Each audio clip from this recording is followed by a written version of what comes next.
Mukunda jewellery first ever factory outlet jubilee hills branch త్వరలో ప్రారంభం. నమస్తే రమ్మగారు. నమస్తే జయ. రమ్మగారు, ధనుర్మాసం మొత్తం కూడా విష్ణు ఆరాధన చేయాలని చెప్తూ ఉంటారు కదా.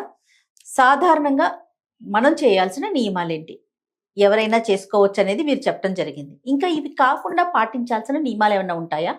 ప్రత్యేకంగా పాటించినటువంటి జయ, వైష్ణవులైతే వాళ్ళకు ఒక ప్రత్యేకమైన తిరువారాధన క్రమం ఉంటుంది. మనం ఏం చేసేటే విష్ణువారాధనే, విష్ణుమూర్తికి సంబంధించిన స్తోత్రాలు ఏమైనా చదువుకోవచ్చు, విష్ణు సహస్రనామం చదువుకోవచ్చు, సహస్రనామం చదువుకోవచ్చు కదా. అసలు మార్గశిరం అంతా సహస్రనామం చేసుకోవచ్చు జయ, మంచిది. ఇక ధనుస్సు ప్రారంభమైందంటే రంగనాథుడే, ఇంకా రెండో వాడు లేడు. అవును. అప్పుడు ఏం చేయొచ్చు, మీకు అవకాశం ఉంటే శ్రీరంగ గద్య, శరణాగతి గద్య, ఇలాంటి గద్యలు ఉన్నాయి కొన్ని. ఓకే. ఎంఎస్ సుబ్బలక్ష్మి గారిది శ్రీరంగ గద్య ఎంత బాగుంటుందంటే బో, అది మీకేం అర్థం కాదు జయ, నేను చెప్తున్నాగా, అర్థం కాదు. సంస్కృతమే, కానీ అవి వింటూ ఉంటేనే ఒక రకమైన సంతోషం కలుగుతుంది. నేను ఇవాళ వినలేదు, ఎప్పుడో నా 15వ ఏట విన్నా. అప్పటికి నాకు అంత సంస్కృతం రాదు, అయినా సరే మంచి రోమాంచంగా ఉంటుంది అది.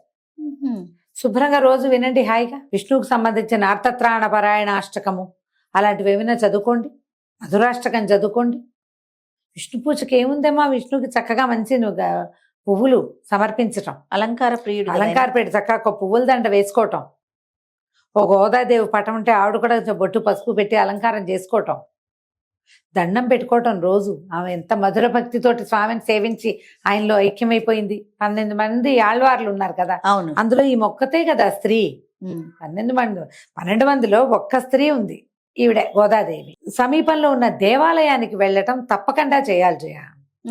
ఈ దేవాలయానికి వెళ్ళటం ఎప్పుడూ మనకు తోచినప్పుడు కాదు, ఆ పొద్దున్నే బాలభోగం వేళకు వెళ్ళాలి, తెల్లవారుజామున చేస్తారు. అప్పుడు తిరుప్పావై మనం చెవులతోటి వినొచ్చు ఆ ద్రవిడ పాసురాన్ని.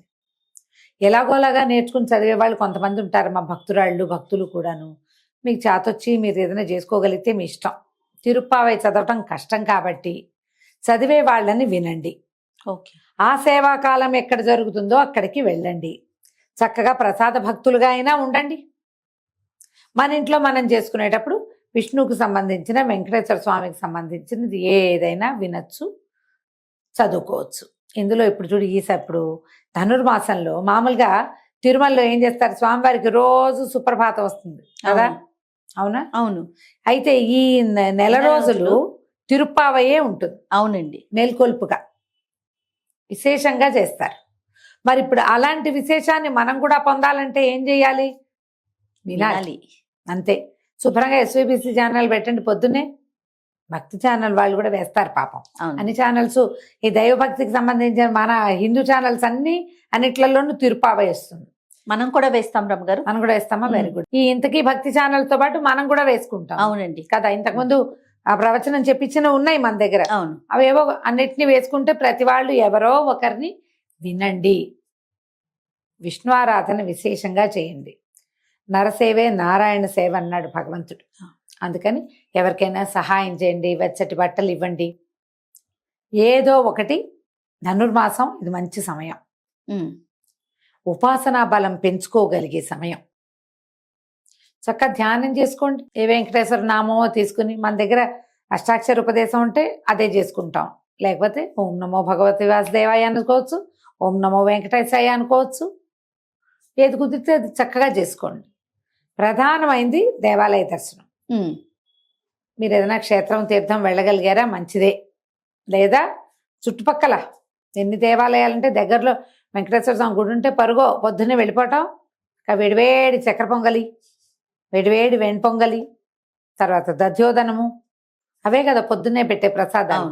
కాదండి మేము కూడా చేసుకుంటాం ఇంట్లో అంటే, మీరు కూడా వెండి పొంగలి చేసుకోండి పొద్దున్నే. తెల్లవారుజామునే చేయాలి ఈ పూజా విధానం. ఎండెక్కిపోయాక కాకుండా పొద్దున్నే మంచు ఉండగానే చేసేసేయాలి.